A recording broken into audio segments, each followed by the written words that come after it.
Stop the Bleed initiative. We're doing this media release basically so we can try and advise the public what it is that we've been up to for the last couple of months now. The Stop the Bleed campaign was started about 2 years ago when the Office of Emergency Services teamed up with Maple Grove High School to bring this training to their teachers. After our initial training, we realized that this was something that, from feedback and just kind of our own personal views on where we were at with the general public and the events that were going on, this was something we felt everyone needed.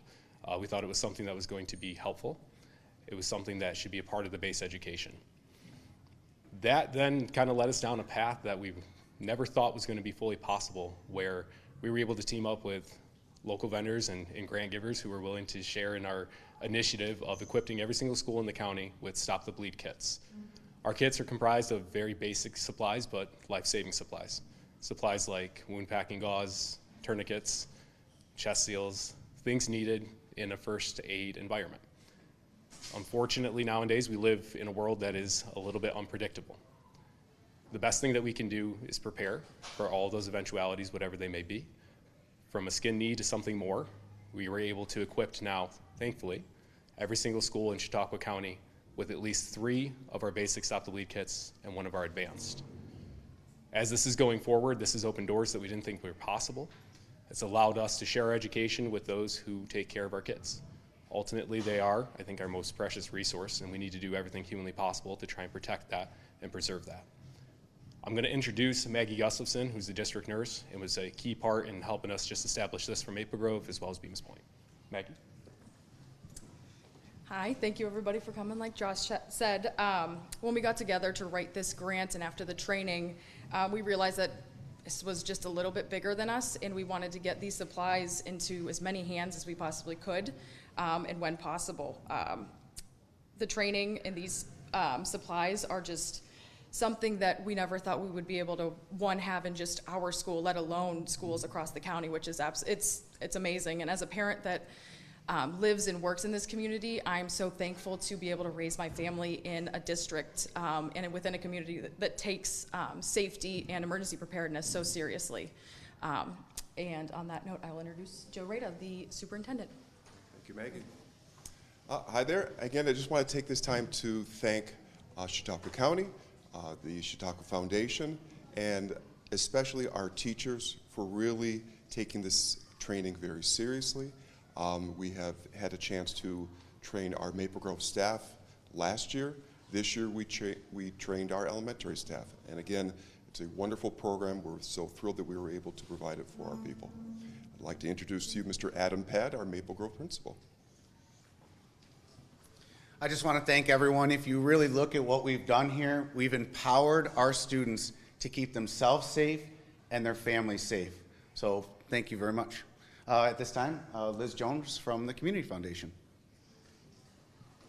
Well, thank you. I'm from the Chautauqua Region Community Foundation, and we are one of the partnering funders along with our colleagues at the Northern Chautauqua Community Foundation that provided a grant to Chautauqua County Office of Emergency Services to help support the cost of these kits. This is an incredible initiative that the County Office for Emergency Services working with school districts across our county, and what we heard is that the cost to be able to purchase these kits really were, there was a barrier towards that cost, so we're just so glad we could be able to partner with, again, our colleagues at the Northern Chautauqua Community Foundation to provide this funding.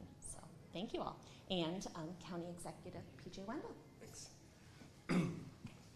Thank you, Liz.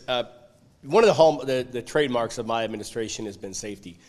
Coming into the position as county executive, I've had over 30 years as an EMT and 35 years in emergency services. So when Noel Gutman, our emergency services director, said, we want to pursue this grant, what are your thoughts? I said, I'm behind it 100%. I think I was here at one of the initial trainings that took place here at Maple Grove not too long ago when they rolled out the Stop the Bleed training. One of the things people don't realize, when I first became an EMT, the last resort of stopping bleeding was a tourniquet. What they found through combat medicine, that putting a tourniquet on immediately stops the bleeding, and you don't have tissue damage and you don't have the long-term damage that originally was thought. We found that through science and technology that tourniquet application have been able to save individuals, and tourniquets have been on in excess of 12 hours with no tissue damage, and limbs being viable and reconstructed, and or still reconnected in some cases, or just the deep laceration treated and taken care of. So tourniquets are saving lives a lot more, and it's really one of the initial methods of bleeding control as we now know it. Also in the kits are wound packing, certain things that people just really don't realize saves lives. And why a school, you would ask? Well, 25 years in education, coming into this role, schools are a beautiful place to raise our children, but there's a lot of safety hazards. In physical education classes, there's constantly, injuries. But even in our technology departments, whether it's shop classes or anything, even, moving around, if a teacher inadvertently has a filing cabinet open, a child runs through and hits their head, and, you could have a severe laceration that way. And teachers and students understanding how to control the bleeding and stop that bleeding is critical to preventing significant injury, and in some cases even saving lives. So these kits are invaluable. I mean, there's just not enough words behind them to place a number. There is a cost, but the value they last are significant. As has been said before, unfortunately, sometimes schools end up being areas where we have some mass casualty incidents, and part of that, you'll see there's some tape here that would help teachers and staff to establish a mass casualty incident until an EMS arrives. So we like to thank the Superintendent Rada and the Bemis Point Central School District for jumping on board, being the lead agency, and really like to thank the Community Foundation for stepping up and finding the grant funding to support this initiative. So we've really done a tremendous amount of work here with this program, and can't wait to see what the future brings for us and saving the children.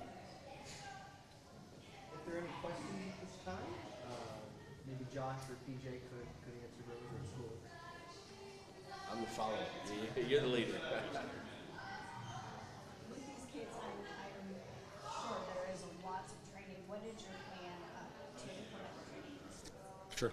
So as far as the training goes, we've slowly kind of reached out to one school at a time, approached them, advised them that, thankfully this training exists.